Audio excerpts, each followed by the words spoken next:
차순위 매수 신고인이라는 단어가 이중 경매라는 용어도 보유자 우선 매수권이라는 것도 네. 좀 궁금한데요. 예.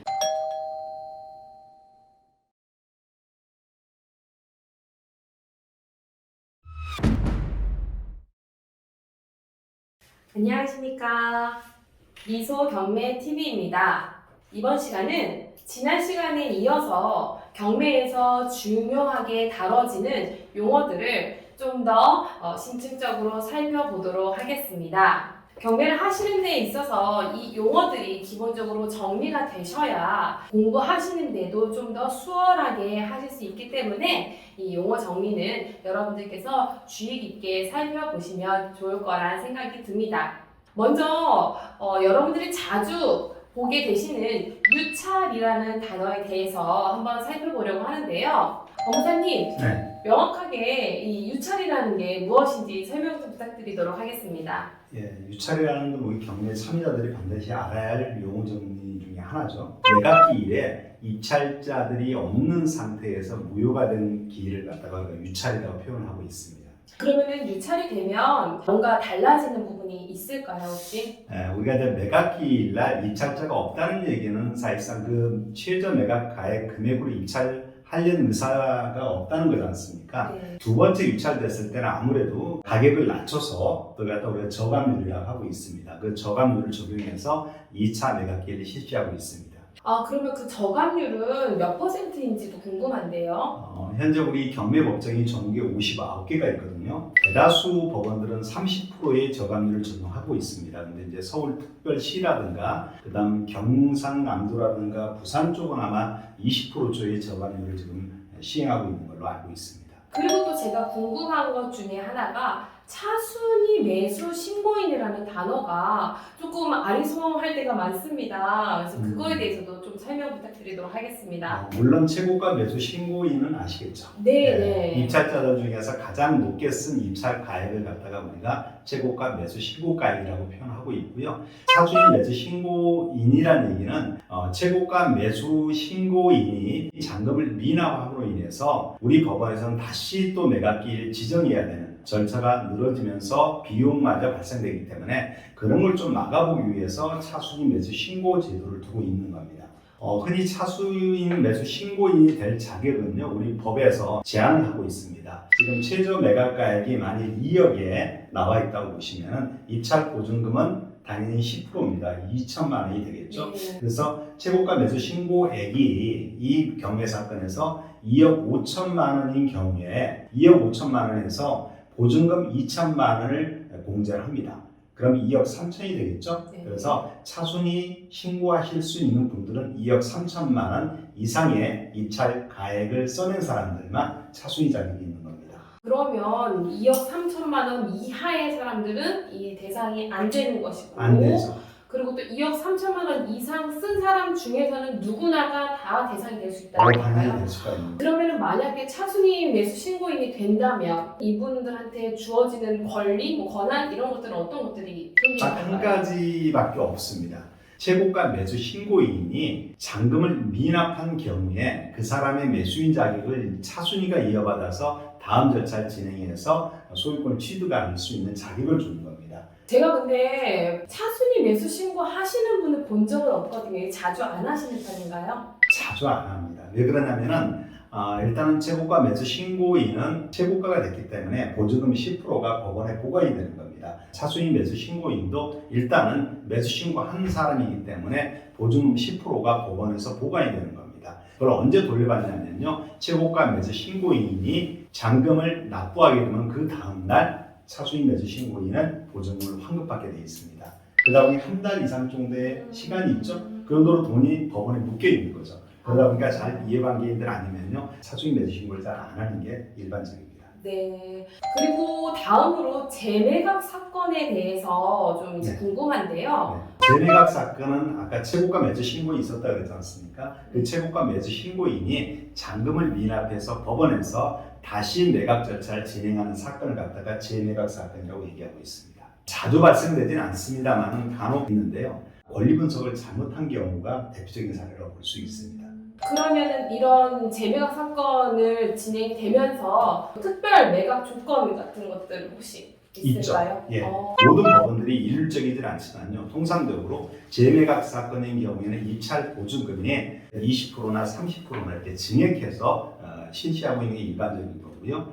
그 다음 또 재매각 사건 때는 전에 매수인, 전에 최고가 매수인이 됐죠. 잔금을 미납한 매수인은 재매각 사건 때 입찰 참여를 못하는 겁니다. 당연히 보증금 10%는 몰수가 되는 거고요. 입찰 보증금이 증액이 된다고 했는데 네. 그러면 이렇게 증액이 되는 게 부담스러워서 재매각 사건에는 입찰에 들어가지 않는 분들이 좀 생기겠네요. 생기죠. 그리고 경매 처음 접하시는 분들은 아무래도 왜 전에 매수인이 잔금을 미납했을까? 이런 것 때문에 상당히 위험한 물건이 아닐까 생각해서 입찰을 꺼려하는 게 많이 있죠. 그래서 통상적으로 반 정도 입찰자가 줄어드는 경향이 있습니다.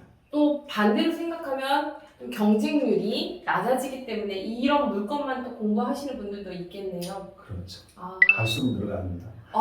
네. 그리고 다음으로 이중 경매라는 용어도 좀 궁금한데요. 네. 하나의 부동산의 경매 물건이 여러 명의 채권자가 경매를 신청한 사건을 갖다가 이중 경매라고 얘기를 하고 있습니다. 하나의 경매가 진행이 되고 있는데 네. 왜 굳이 이중 경매를 또 신청을 하게 되는지도 궁금한데요. 이중 경매의 가장 큰 실익은 우리 민사집행부가 어디에 있냐면요. 잉여주의에 있다고 보시면 될 겁니다. 잉여주의는 저번에 말씀하셨듯이 채권자가 경매를 통해서 단 1원이라도 가져갈 돈이 있어야 하는데 그게 없는 경우에 무잉여 사건이 된다라고 하시면서 설명해 주셨던 그 맞습니다. 내용이죠? 예. 네. 그래서 잉여주의가 우리 민사집행부의 대원칙입니다. 그래서 당시 잉여주의에 입각해서 모든 절차가 진행이 돼야 되는 거거든요. 그래야 다른 채권자들, 다른 이해관계인들이 손해를 안 볼 수 있다는 것, 그게 대원칙입니다. 네, 표를 보면서 이중 경매에 대해서 좀 더 구체적으로 말씀드리겠습니다. 근데 소유자 의뢰 부동산이 경매가 진행이 된 경우에 갑이 2021년 3월 20일 날 경매 개시를 신청을 했거든요. 그런 상태에서 잉여주의를 판단해 보면은요, 감정가액이 3억, 1순위로 A 은행에서 1억을 배당받게 되고요, 2순위로 전세권자 B가 1억 5천을 배당받습니다. 그럼 남는 금액이 5천이 있겠죠? 네. 그럼 결국 갑이란 채권자는 5천만 원을 배당받기 때문에 잉여주의에 반하지 않는 사건이 된다는 얘기입니다. 네. 그래서 1차 감정가액 3억 대는 그대로 진행이 될 수 있다는 얘기죠. 근데 문제는 이제 유찰됐을 때가 문제입니다. 아, 네. 2차 때 유찰이 되면 최저 매각가액이 결국은 2억 1천만 원이 되지 않습니까? 이럴 때도 잉여주의를 판단합니다. 2억 1천 가지고 또 잉여주의를 판단하게 된다 그러면요, A가 1억 받고요, 전세권자가 1억 5천인데 남는 금액이 1억 1천밖에 안 되지 않습니까? 그래서 전세권자 B도 제대로 다 만족을 못 한 거죠. 그럼 결국 갑이라는 경매 신청한 채권자는 이 경매 사건에선 배당받을 돈이 하나도 없게 되는 겁니다. 이런 사건을 무잉여 사건이라고 저번 시간에 제가 말씀을 드렸죠. 그런데 이런 상황에 있어서 무잉여 사건이 되지 않게 하기 위해서 금저당 A가 경매를 이중경매를 신청하는 거군요. 그렇죠. 왜 그런 실익이 있냐면요, 갑이란 채권자가 한 달쯤 후에 경매를 또 집어넣었다 그러면은 잉여주의 판단을 하는 기준 채권자를 갖다가 우선 변제권, 한마디로 먼저 돈을 배당받을 채권자를 상대로 해서 잉여주의를 판단하게끔 되어 있습니다. 최초에 경매를 신청한 건 갑이지만 금저당 A가 선행되는 그런 채권자이기 때문에 잉여주의를 판단하는 기준이 금저당 A가 된다는 뜻이군요. 그렇습니다. 그래서 먼저 돈을 받은 권리가 A가 갑보다는 빠르기 때문에 네. A를 가지고 잉여주의를 판단하게 되면 결국은 무잉여 사건이 별로 많지가 않게 되는 거죠. 아, 그렇군요. 좀 어렵지만 네. 그래도 이런 거에 대해서 좀 잘 알고 있을 필요는 있을 거라 생각이 드네요. 그렇죠. 경매하시는 분들은요, 사건 번호가 여러 개 존재하는 경우가 많이 있습니다. 과연 사건 번호가 여러 개 존재할 때, 그러면 내가 그 물건을 입찰할 때 사건 번호는 어떤 걸 기재해야 될까요?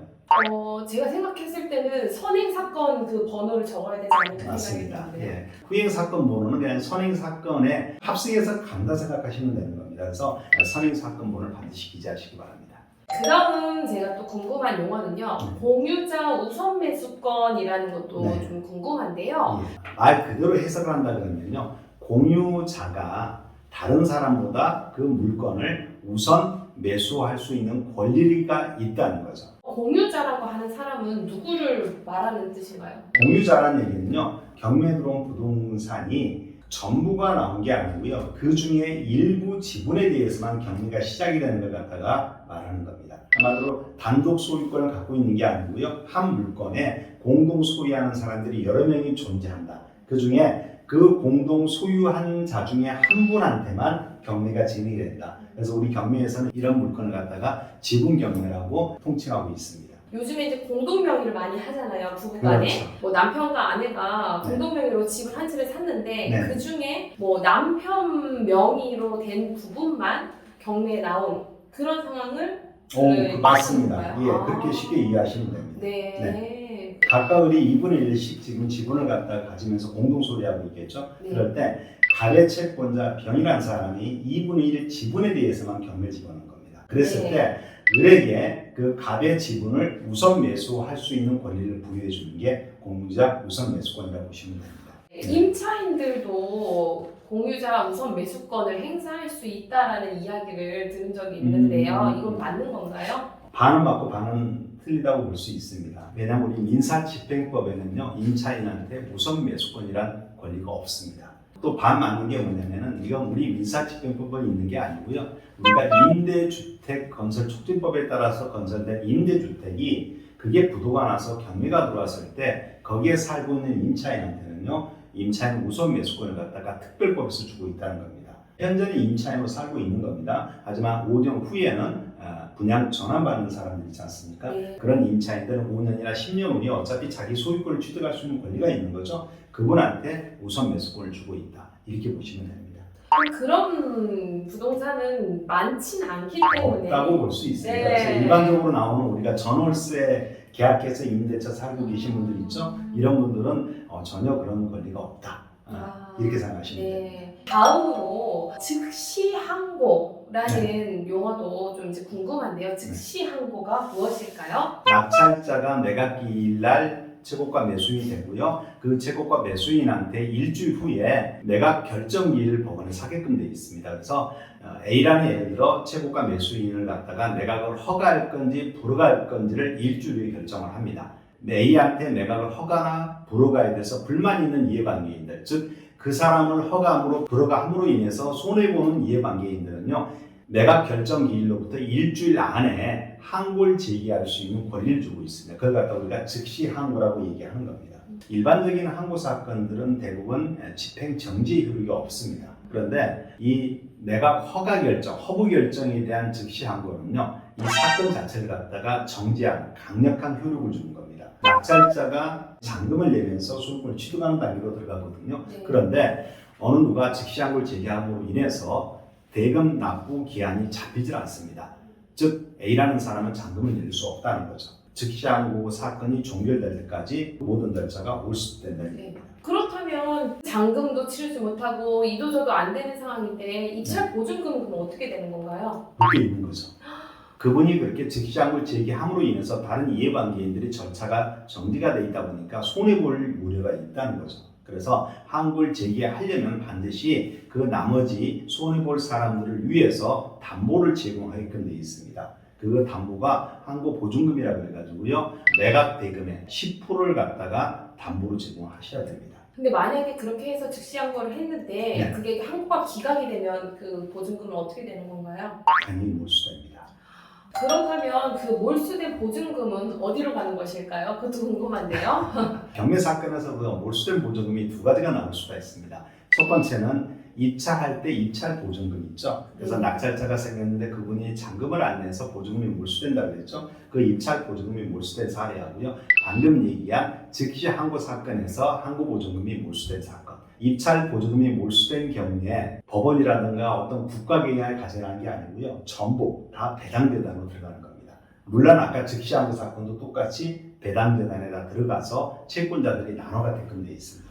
법원이 취하는 것이 아니라 그렇죠. 네, 채권자분들이 나눠서 이제 배당을 받게 되는 거라고 그렇습니다. 생각하면 네. 되겠군요.